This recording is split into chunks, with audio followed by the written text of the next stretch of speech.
once you have a new version of how humans fit into a secular world, you get rid of this justification where torture goes away. Okay, so let me give you one more example of this, the freedom of expression. Now, you ask, what justification is there for censorship? Why would you censor something? Yeah? Sorry? To prevent sparking unrest. So it's a practical reason. That's one reason. Why else would you censor? To protect the public? To protect the public from some view. Vulgar images or words. To protect them from words or images. Right. So it's a political reason or a moral reason. That's not the justification for why it's... So that should be rarely used, you'd say, right? You have to be really careful. In general, censorship is something you use very rarely. So the BART turns off the internet on the BART, and all hell breaks loose because it destroys free speech rights, right? Prior censorship. In the old regime, that's before the 18th century, there actually was a positive view for censorship. Here's the positive view. Where does truth come from? God. Well, indirectly, it comes from God. God is the source of all, is the fount of all truth. And who represents God on earth but the monarch? And so it's the monarch's job to be sure that it is the truth that the people are not, and not falsehood. That's part of being a good king. And so, in the old regime, in almost all countries, and in Russia until basically the revolution, and in fact much of Europe and much of the world, there was censorship. And so this book is published here with the approval and the permission of the king. So everything that's published in much of Europe, the British story is slightly different, but in much of Europe, from France on over, and in most other places, you don't get published without permission of the king.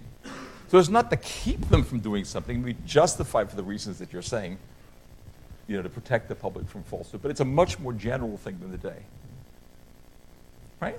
Is that clear? So it's a positive reason for, and that was the status quo from much of the period that we're talking about. And ending that, the joke on this, in the French Revolution, or just before the French Revolution, here's this sort of journalist shooting all sorts of publications up into the sky, and it's breaking down this restriction on this. And what does it say here? It's issued from the Bastille in the interest of liberty, the signs of liberty. So the Bastille is where forbidden books were locked up in prison. Not so much people, but books. Books are confiscated. So freeing the Bastille is freeing books. But they make the joke the permission of the issue of the Bastille. Okay, so then there's a religious version of that too, which is that the church claimed that any book published by a believing Catholic had to have the statement from a religious authority that there was nothing wrong with it and that it was allowed to be printed. So you see this, you still see this in books so this is a version of prior restraint in books produced by Catholic presses. It's allowed to be printed, there's nothing wrong with it, and here's my approval. So these are versions of prior restraint on censorship because a secular or religious authority has the obligation to be sure that only truth comes out to its followers. Now, to put some bite into this, the church in the 16th century produces what's called an index of forbidden books, which is in place till 1963. And it grows and grows, and all sorts of people are on it, but it actually listed books that a devout Catholic couldn't read. This is the most organized version. The Protestants didn't have that organized version, but Protestant countries too had books that were forbidden by the state. And to be printed, you need to have permission, called the privilegium, a right of different Protestant cities. So you have a secular and you have a religious positive argument for censorship. So why do we get rid of the idea of censorship? Most of you now would say censorship is bad and should be rarely exercised, right? The reason is that you all believe that basically truth comes from each of our own individuals' engagement with the world. Right? An empirical engagement with the world unfettered by authority. because we have this version of an individual reasoning subject. If that's the case, then that becomes a right of each of us to engage in this, and the freedom from censorship becomes a general human right.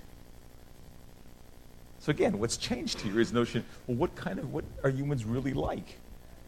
We're really not creatures that need an authority to tell us what's right. We're creatures that can figure this out our own.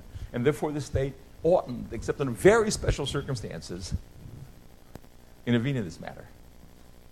It's not the obligation of the state to do this. On the contrary. Right? So we saw how torture changed because of a different notion of what a person is in relationship to the state and what states and the integrity of a person. In other words, we don't believe in the state having to expunge individuals of sin or get sin out of a body politic. And we don't believe it's the state's obligation to decide about truth. The same sort of argument is made about the notion of religious freedom. I don't have time to give you a history of conscience, but what I do want to point out, just in conclusion on this matter,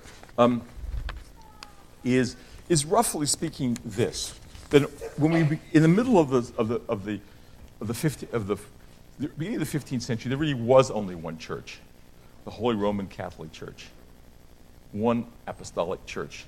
The Reformation breaks up that church into different individual churches. And then the question becomes, what is the relationship of the state now to these individual churches? Almost all the states of Europe felt that religion or religious mandates were absolutely central to the legitimacy of government. And consequently, what develops is this notion of confessionalism. That is, one state corresponds to one religion. And if you're not in on this, you basically should seek out another state. Now, there's a certain amount of religious toleration that develops in particular sorts of states, but basically, that's the view. And it's the view also because the politics of the day often confronted states based on religious difference. So Spain, the great enemy of England, is Catholic. Catholic, therefore, becomes something like what it was to be communist in the Cold War, and vice versa. So when you look at the English Reformation, here's a case when Mary, who's a Catholic, comes in and sees Protestants as the enemies of her regime and burns them, producing one of the great books in the English literary tradition, the Book of Martyrs, in which the martyrs of the 16th century are compared to the martyrs of the ancient church. And Elizabeth takes the other view and burns Catholics. So this is meant to be the last 19th century version of the 40 martyrs of the late 17th century, with the last Catholic martyrs, where Catholics were seen as the great enemy. But this is the Elizabethan version of this, when the priests are hung. Their limbs are there, they've been drawn and quartered, there they're being drawn. So this is really mean kind of politics. But it's based on the notion that a religion and a polity ought to correspond. And if someone doesn't, they're dangerous. Now, just to the interesting story we're going to get in the future lectures, and I want to leave with you today, is a slightly different version. After centuries of warfare, it becomes to be clear.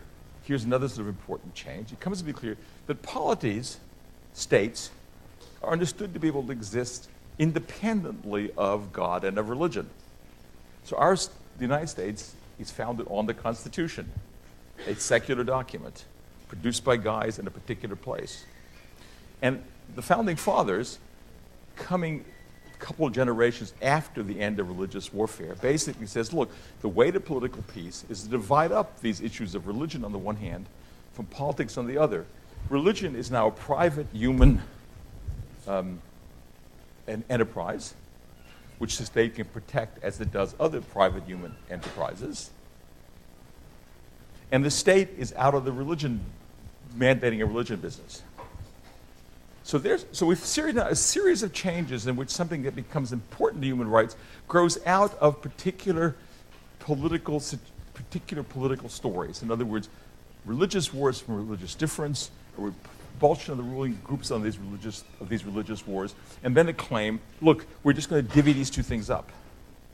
So now religious freedom becomes not becomes an individual claim, and not a claim, and not something that the polity has any right of.